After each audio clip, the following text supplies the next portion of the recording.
So 70 kilos na lang mga ka-farmers yung nakuha kong class A sa pang-10 harvest. Tapos itong 30 kilos yung kanyang class B. Talagang bumaba na talaga siya mga ka-farmers. So nagtotal lang po ito ng 100 kilos po talaga. So ang daming ang daming mga reject. So nakakuha ako ng reject na nasa 4 na basket. So pinakain ko na po yun sa mga baka ko, nasa mahigit 20 kilos din po yun siguro. Sayang yung iba, mga class A pa na may mga tusok, may tama po ng mga fruit borer. So yun talaga yung mangyayari kapag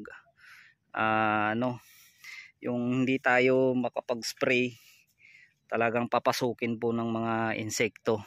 So dito ngayon marami naman akong napapansin na maliliit na kanyang mga bunga.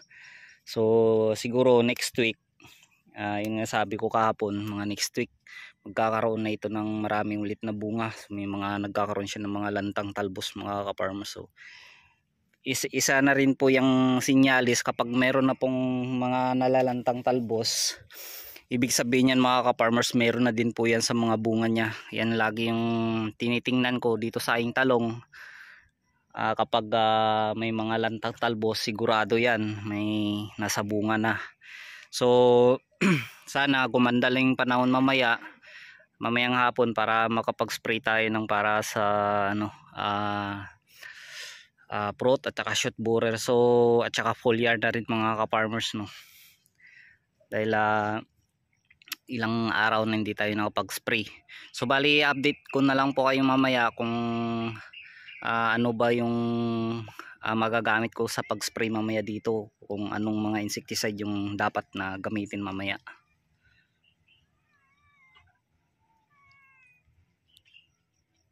So ngayon na sana mga ka-farmers yung balak ko sa pag-spray.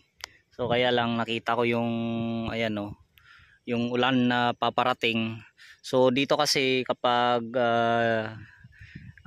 nandyan magsimula yung itim na ulap, so na kasi yan dyan mga farmers, no, bye-bye na. So nasa dagat na yan. Ibig sabihin talagang uulan. Tapos yung hangin papunta pa dito. So pasado na alas 4, ngayon sana ako magsisimula sa pag-spray. Kaya lang yung ulap na yan talagang babagsak yan dito mamaya. So maganda na to sana mga ka-farmers ngayon dahil tuyo na po yung dahon ng ating talong. So pwede na sana tayo makapag-spray. Pero kung babagsak po yun, babagsak po yung ulan na yan at titigil, baka pwede rin mamaya makapag-spray kahit madilim na. So importante na makapag-spray tayo mga ka-farmers dahil nga inatake na po tayo ng shoot at saka fruit borer, no. So yung ginagawa ko po dito sa aking talong, nagtatanggal po ng mga lantang talbos na may tama po ng shoot borer. So yun kanina nga yung sinasabi ko, ito na po yung isang palatandaan na magkakaroon na po ng uod yung bunga kapag may nakita na po tayong mga lantang talbos sa ibabaw. Yan na po yung ibig sabihin niya na may mga tama na rin po yung ibang bunga ng ating talong. So kanina nasa 20 kilos po yung naging reject dito sa ating talong. Yung karamihan good size, yung mga class A. Yun talaga yun, no, yung tansya ka nun mga ka-farmers, mga kahapon lang siya na tusok ng shoot borer.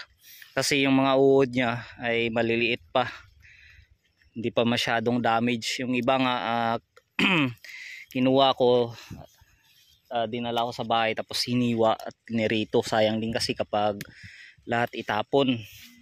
So yung iba pinakain ko po sa alaga kong baka. So yun mga farmers, so talagang bumagsak na nga yung ulan dito. Yan. So daming lantang talbos. Sayang to dahil may mga bulaklak na. Yan, wala tayong magagawa. Talagang ganito yung panahon. Yan, umulan na nga mga ka-farmers. So mamaya na lang ako makapag-spray dito. So yung spray ko mamaya ay yung gold. Tapos may mixing po siya ng Megatonic, Mitomil at saka isang foliar na Calvo Zinc. So ano po siya, calcium, boron at saka zinc. Tapos yung sa Megatonic naman mga ka-farmers ay NPK lang po siya, no. So kaya dinadagdagan ko ng Calvo Zinc dahil yun po ang wala sa ating Megatonic. So yun lang po mga ka-farmers dahil umulan na po dito.